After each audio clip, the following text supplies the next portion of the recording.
بسم اللہ والصلاة والسلام علی رسول اللہ اما بعد۔ آج میں آپ کی خدمت میں اعظم گڑھ یو پی کی ایک خاتون کا بہترین قصہ پیش کرنے جا رہا ہوں۔ بہت ہی زبردست واقعہ ہے اور ہمارے لیے اس میں ایک بہت بڑا سبق بھی ہے۔ آج ہمارے اندر ایک بیماری اور ایک گناہ یہ بہت زیادہ عام ہوتا جا رہا ہے، وہ یہ ہے کہ جب اذان کی آواز ہمارے کانوں میں پڑتی ہے، ہم لوگ اذان کا ادب نہیں کرتے ہیں، احترام نہیں کرتے ہیں، عزت عظمت اور محبت کے ساتھ ہم اذان کو سنتے نہیں ہیں اور اذان کا جواب بھی ہم نہیں دیتے ہیں، بلکہ شیطان نے ہمیں ایک اور راستے کے اوپر ڈال دیا ہے۔ ہم کرکٹ میچ دیکھ رہے ہیں، ہم موبائل کے اوپر دیکھ رہے ہیں یا ٹیلی ویژن کے اوپر دیکھ رہے ہیں، جب اذان کی آواز کانوں میں آتی ہے تو شیطان ہمیں کیا پٹی پڑھاتا ہے؟ شیطان کہتا ہے کہ دیکھ اذان تو ہو رہی ہے، اذان کا جواب بھی تجھے دینا ہے، لیکن ٹی وی کو بند مت کرنا، موبائل کو بند مت کرنا، بس اس میں سے جو کمنٹری کی جو آواز آ رہی ہے اس کو بند کر لیں، اس کو تو بند کر لے اور ایک طرف کرکٹ میچ دیکھتا رہے اور ایک طرف تو اذان کا جواب بھی دیتا رہے، تیرے دونوں کام بن جائیں گے۔ حالانکہ میرے دوستو، یہ اذان کی بے حرمتی ہے، بے ادبی ہے۔ کہیں ایسا نہ ہو کہ اللہ تبارک و تعالیٰ کی طرف سے دنیا کے اندر ہی ہمارے اوپر کوئی عذاب آ جائے یا اللہ تبارک و تعالیٰ کسی طریقے سے ہماری پکڑ کر لے۔ جب اذان کی آواز کان میں آئے،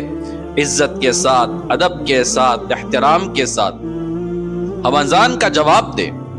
جس طریقے سے رسول اکرم صلی اللہ علیہ وسلم نے ہمیں احادیث میں بتایا ہے۔ اگر ہم اس طریقے سے کریں گے تو اللہ تبارک و تعالیٰ آخرت میں تو ہمیں بدلہ عطا فرمائیں گے، لیکن دنیا کے اندر بھی اللہ تبارک و تعالیٰ کبھی کبھی اس نیکی کے ثمرات کو لوگوں کے سامنے ظاہر کر دیتے ہیں۔ اسی سلسلے کا یہ واقعہ ہے، اور یہ واقعہ حضرت مفتی احمد صاحب خانپوری دامت برکاتہم کی کتاب ہے محمود المواعظ، اس کی 4 جلد میں یہ واقعہ موجود ہے۔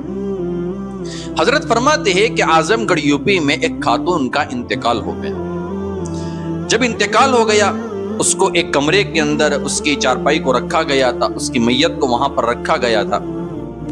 تو ایک عجیب سی خوشبو، بہترین خوشبو اس پورے کمرے کے اندر سے آ رہی تھی، اور لوگوں نے محسوس یہ کیا کہ یہ خوشبو جو آ رہی ہے وہ اس خاتون کے جسم سے آ رہی ہے۔ لوگوں نے اس کے گھر والوں سے پوچھا کہ خوشبو تو آ رہی ہے اور بہترین خوشبو آ رہی ہے اور اس کے جسم سے ہی آ رہی ہے، اب یہ بتاؤ کہ اس خاتون کا کوئی خاص عمل کیا ہے،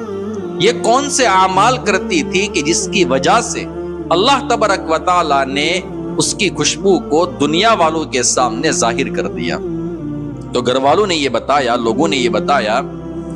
کہ یہ کوئی بہت عبادت گزار خاتون نہیں تھی، کوئی تہجد گزار خاتون نہیں تھی، کوئی بہت زیادہ قرآن کریم کی تلاوت کرنے والی خاتون نہیں تھی، یہ ایک عام زندگی گزارتی تھی، لیکن اس میں ایک نیکی تھی، ایک خوبی تھی۔ وہ خوبی یہ تھی کہ جب اذان کی آواز کان میں آتی تو جس کام کے اندر بھی یہ مشغول ہوتی، چاہے کتنا ہی اہم کام کیوں نہ ہو، وہ اس کو چھوڑ دیتی تھی، ایک طرف بیٹھ جاتی تھی، سر کے اوپر دوپٹہ رکھ دیتی تھی، اذان کا جواب دیتی تھی، اذان کو ادب، احترام، عزت اور عظمت کے ساتھ سنتی تھی اور اس کا جواب دیتی تھی۔ جب اذان مکمل ہو جاتی، درود پاک پڑھتی، اذان کے بعد کی دعا پڑھتی، اور اس کے بعد وہ اپنے کام کاج کے اندر مشغول ہو جاتی تھی۔ میرے دوستو،